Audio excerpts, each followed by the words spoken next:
Malam tu Asnawi dengan Pratama. Marcelino Ferdinand dengan Pratama dengan Yaakob Yaakob Sayuri dekat sayap tu mak. Gila ada orang punya performance. Atau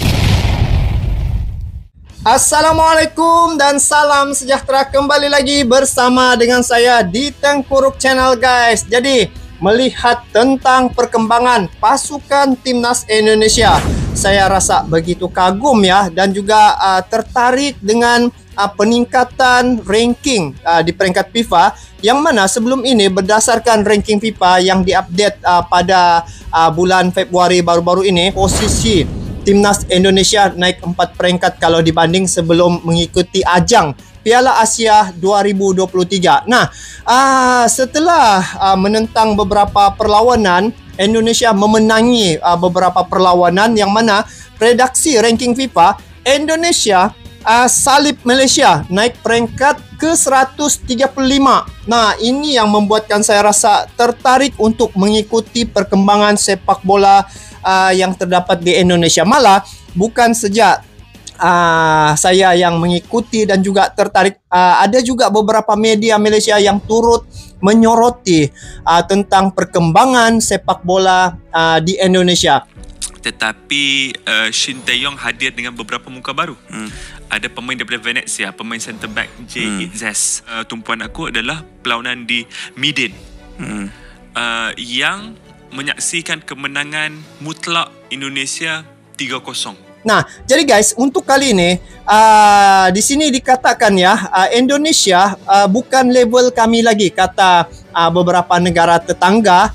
Dan lihat label permainan Indonesia saat libas Nguyen. Baru-baru ini mungkin kalian juga ada melihat ya bagaimana supporter Vietnam.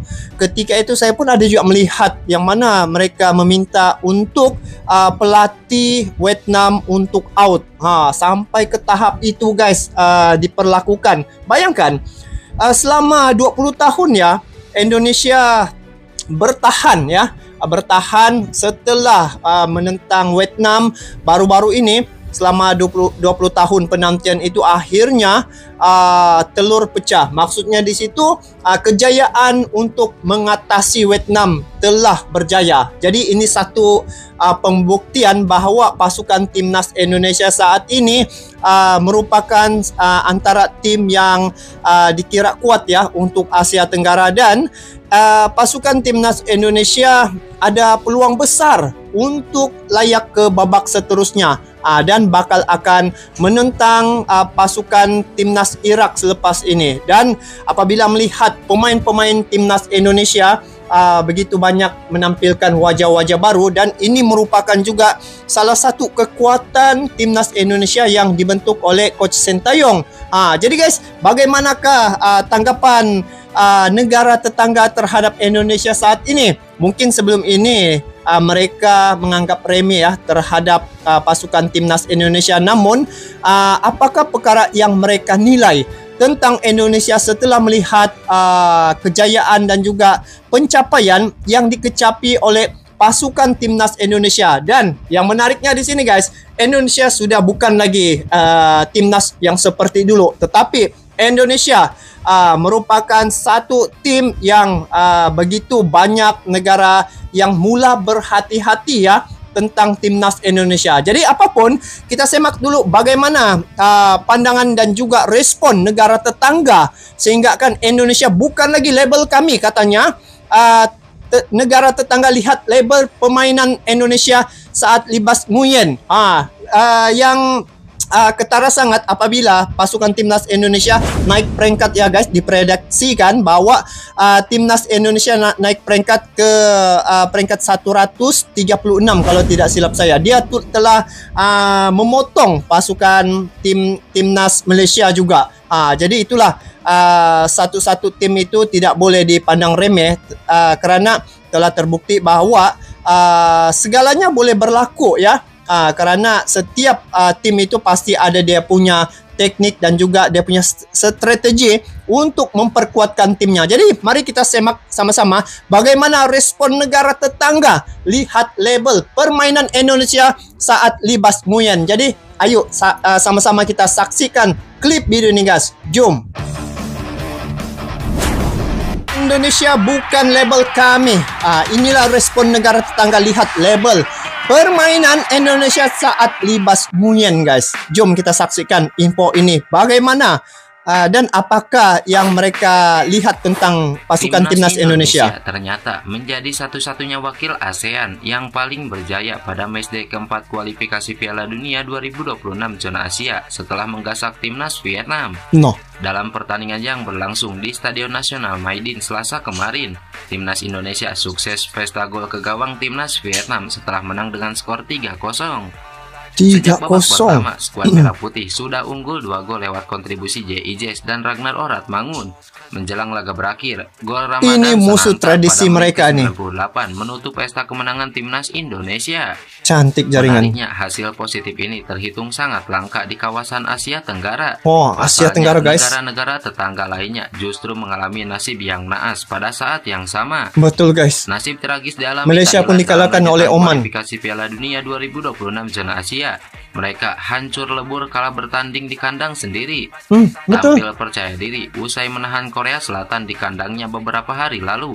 Tim Gajah Perang malah tumbang di kandang. Mereka dilibas Korea Selatan dengan skor 0-3. Ketika pertandingan baru berjalan 19 menit, Thailand sudah kebobolan. Gol pertama Korea Selatan dicetak oleh Lee Jae-sung. Gol ini jadi satu-satunya gol yang tercipta di babak pertama. Alih-alih mencetak gol penyeimbang di babak kedua, Thailand malah kembali kebobolan 2 gol. Bintang Korea Selatan, Song Heung-min, mampu mencetak gol kedua di laga pada menit ke-54. Korea Selatan lalu melengkapi pesta kemenangan lewat kehadiran gol ketiga di menit ke-82. Park Ji-sop jadi pencetak gol penutup Korea Selatan di laga tersebut. Dengan kekalahan dari Korea Selatan, Thailand saat ini berada di posisi ketiga klasemen dengan nilai 4. Thailand tertinggal 3 angka dari Cina yang ada di posisi kedua. Sementara Korea Selatan perkasa di puncak klasemen dengan koleksi 10 poin. Sementara itu, timnas Malaysia sedang mengalami nasib yang cukup mengkhawatirkan di putaran kedua kualifikasi Piala Dunia 2026 zona Asia. Pada bulan Maret ini, timnas Malaysia menjalani pertandingan 2 kali beruntun menghadapi Oman. Pertemuan pertama berlangsung di markas Oman. Tampil sebagai tim tamu, ini kalah guys Malaysia harus menyerah dengan skor 0-2. Masya Allah, apa boleh buat guys. Malaysia yang menjamu Oman di Stadion Nasional Bukit Jalil. Meski tampil di depan pendukungnya sendiri, tim besutan Kim Panggon itu tetap menelan kekalahan dengan skor identik. Ini pun saya rasa begitu sedih juga lah guys, sebab dikalahkan oleh Oman guys. Lepas tu sudahlah bermain di Malaysia ya. Jadi apa boleh buat lah guys. Mereka sebenarnya sudah berusaha ya, pasukan timnas Malaysia. Tetapi itulah, Oman ini bukan kaleng-kaleng juga. Dia satu tim yang hebat juga guys. Kekalahan dari Oman, timnas Malaysia kini turun ke peringkat ketiga klasemen sementara grup D kualifikasi Piala Dunia 2026. Skuad Harimau Malaya tercatat mengoleksi 6 poin dari 4 pertandingan yang dimainkan, terpaut 3 angka dari Kirgistan dan Oman di peringkat kedua teratas klasemen. Meski di atas kertas Oman memang lebih diunggulkan, namun kekalahan di laga kemarin sangat disayangkan oleh publik Malaysia. Pasalnya, mereka meyakini bahwa skuad besutan Kim Panggon saat ini dapat mengantarkan timnas Malaysia lolos ke putaran ketiga kualifikasi Piala Dunia untuk pertama kalinya. Sebab kan guys, kedua-dua kita punya coach ini, timnas Indonesia dan juga Harimau Malaya, kedua-dua coach ini, mereka nih sama-sama dari Korea Selatan guys, ya. Dan mereka nih, kalau tidak silap saya, pernah sama-sama. Jadi pastinya mereka ni kedua-dua mempunyai satu kelebihan masing-masing lah. Lihat saja apa yang telah terjadi di Indonesia yang dibentuk oleh Sintayong. Dari sejak Sintayong mengambil alih ya sebagai ketua ataupun coach untuk timnas Indonesia, dia mencipta rekod-rekod yang baru yang tidak pernah dikecapi oleh timnas Indonesia. Sejak zaman Sintayong, segalanya berlaku dengan drastik. Itu yang saya lihat dan tertarik tentang perkembangan sepak bola di Indonesia tuh. Dia punya menaik drastik guys. Itu yang hebatnya sepak bola di Indonesia nih. Dengan adanya tambahan sejumlah pemain naturalisasi. Sebagai informasi, saat laga menghadapi Oman, timnas Malaysia menurunkan 9 pemain naturalisasi atau keturunan. Jumlah itu hampir lebih banyak 2 kali lipat daripada pemain naturalisasi atau keturunan yang dimainkan timnas Indonesia versus Vietnam pada hari yang sama. Selain itu, 3 peserta lainnya yang mewakili ASEAN di kualifikasi Piala Dunia Ramadan 2026 Sananta Zona nih. Asia ini juga mengalami nasib yang lebih parah. Sebab mereka justru menjadi korban pembantaian di matchday keempat ini. Korban yang pertama ialah Filipina. Bermain di kandangnya sendiri, The Ajkal justru digasak 5 gol tanpa balas oleh timnas Irak di Rizal Memorial Stadium Manila. Irak. Berikutnya, 5 Singapura gol. juga harus menelan nasib tragis saat melawat ke markas Cina. The Lions digasak 1-4. Indonesia sejak yang Nasib bertahan yang paling saat parah ini, tentu guys. saja dialami Myanmar. Mereka dibantai Suriah dengan skor 7-0. Betul lah. Kalau tengok di Asia Tenggara ini, hasil tengok ini menunjukkan bahwa banyak kualitas negara-negara timnas yang kalah. Indonesia sekarang sudah jauh berkembang dan lebih baik. Meskipun lawannya cuma Vietnam yang secara kualitas hampir selevel, namun untuk menang di kandang Vietnam jelas bukan hal yang mudah bagi Indonesia. Penampilan yang 20 ditunjukkan tahun timnas tuh, guys. Indonesia juga sekarang mulai mendapatkan pengakuan dari berbagai media. Mulai dari media Thailand, media Malaysia, dan tentu yang sangat paling mengakui yaitu media Vietnam. Meskipun seringkali ada sedikit ejekan-ejekan kecil di dalamnya. akhirnya mereka mengakui ya. Menjanjikan banyak lagi momen membanggakan bersama timnas Indonesia usai membawa timnya mengalahkan Vietnam dengan skor 3-0 Selasa kemarin. Ini pun mantap juga nih. Laga debut Tom Haye berseragam timnas Indonesia. Haye pun menjawab kepercayaan Sintayong dengan menunjukkan performa ciamik. Tom Haye berduet dengan Marcelino Ferdinand di lini tengah skuad Garuda. Dia juga menjadi aktor penting di balik terciptanya gol pertama timnas Indonesia yang dicetak oleh JIJ. Itulah penampilan Tom Haye, guys. Sebab gol ini bermula dari eksekusi sepak pojok yang dikirimkan oleh pemain berusia 29 tahun itu. JIJ pun sukses menyelinap di antara pemain timnas Vietnam untuk menanduk bola yang dikirim oleh Tom Haye. Kemenangan ini tentu sangat terasa spesial bagi pemain asal SC Heerenveen tersebut. Sebab pada pertandingan pertamanya bersama timnas Indonesia, dia berjasa besar membantu timnya meraih kemenangan. Permainan pertama, guys. 29 tahun itu juga merasa sangat bangga bisa Sudah mencipta rekor di balik catatan istimewa ini. Tom Haye bahkan menegaskan bahwa akan ada banyak lagi hasil positif momen yang membanggakan dan masih banyak lagi yang akan datang. Kita Garuda, ujar Tom Haye. Tengok dia punya pemain kelahiran Belanda itu pun berkobar-kobar jiwanya tuh. dari Sintayong. Menurut Sintayong, Tom Haye menjadi pemain yang penting di lini tengah timnas Indonesia saat menggasak Vietnam. Dari segi statistik, Lapang Bola mencatat bahwa Tom Haye membukukan 24 umpan sukses tertinggi di timnas Indonesia, 2 tackle dan 1 recovery saat menantang Vietnam. Kalau Sintayong mencatur sudah memang tidak dapat dijangkau oleh pihak lawan. Jadi Tom Haye menggantikannya pada pertandingan ini untuk bermain sebagai gelandang. Dia melakukan pekerjaan dengan sangat baik. Saya lebih dari 100% puas dengan penampilan Tom Haye, ujar Sintayong. Diyakini betul lah. Untuk langsung memainkan Tom Haye sejak menit awal memang bukan tanpa alasan. Pasalnya timnas Indonesia mengalami krisis pemain menjelang duel melawan timnas Vietnam. JIJ tampil begitu gemilang bersama timnas Indonesia dalam 2 pertandingan di kualifikasi Piala Dunia 2026 Zona Asia. Inilah wajah-wajah baru yang saya nampak, guys. Bisakah dia bermain di Piala Asia U23 2024? Skuad Garuda kalau ada potensi, sejaklah 2026 dengan gemilang setelah sukses menumbangkan Vietnam 2 kali. JIJ tampil dalam kedua laga tersebut setelah tampil gemilang di laga pertama yang terselenggara di Jakarta pada Kamis lalu. JIJ mencetak gol dalam laga kedua di Hanoi pada Selasa kemarin. Setelah jeda internasional Maret 2024 ini, timnas Indonesia akan beralih kepada timnas U23 yang akan tampil di Piala Asia U23 2024. Banyak dari pemain senior yang diperkirakan bakal ikut serta, mulai dari Ivar Jenner, Rafael Struijk, hingga Justin Hubner karena mereka berusia di bawah 23 tahun. Marcelino Ferdinand, Pratama Arhan, dan Ramadan Sananta juga berkesempatan untuk tampil. Pemain lokal yang mantap dalam babak kualifikasi yang diselenggarakan pada September 2023 lalu. Lalu, bagaimana dengan JIJ? Dia masih berusia 23 tahun, yang mana berada di perbatasan ketetapan aturan. Sayangnya, berdasarkan peraturan, JIJ tidak akan bisa ikut serta membela timnas Indonesia U23 di ajang Piala Asia U23 2024 mendatang. Lebih sudah Menurut umur kah? peraturan AFC artikel 26.3, pemain yang bisa tampil adalah mereka yang lahir pada 1 Januari 2001 atau sesudahnya. Tidak Setiap 6 tim umur. diperkuat minimal 18 pemain dan maksimal 23 pemain dengan maksimal 3 penjaga gawang. JIJ lahir pada tanggal 2 Juni 2000, yang mana tidak Tengok memenuhi sportingnya peraturan dari Sintayong. AFC. Dia akan berusia 24 tahun pada 2024 ini. Oh, tidak dapat Namun sertai begitu, lah. timnas Indonesia berpotensi diperkuat bek Swansea City Nathan Joaon, sebab sang bek kiri lahir pada 22 Desember 2001 silam. Selain Nathan, pemain lain yang mungkin masuk dalam Oh, ini skuad lagi. Sintayong adalah kiper Naturalisasi. Margono. Dia berusia 22 tahun, kelahiran 9 November 2001 silam.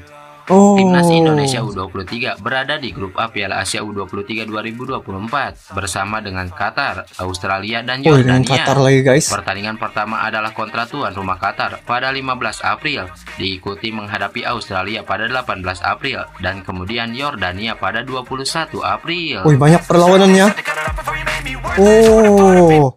Jadi begitu ya respon negara tetangga. Sebenarnya mereka melihat ya, memerhati tentang timnas-timnas kita yang ada di Asia Tenggara ini. Kebanyakan timnas itu telah dikalahkan ya. Tetapi yang bertahan adalah Indonesia yang saat ini saya tengok masih lagi maintain dia punya kedudukan yang bertahan.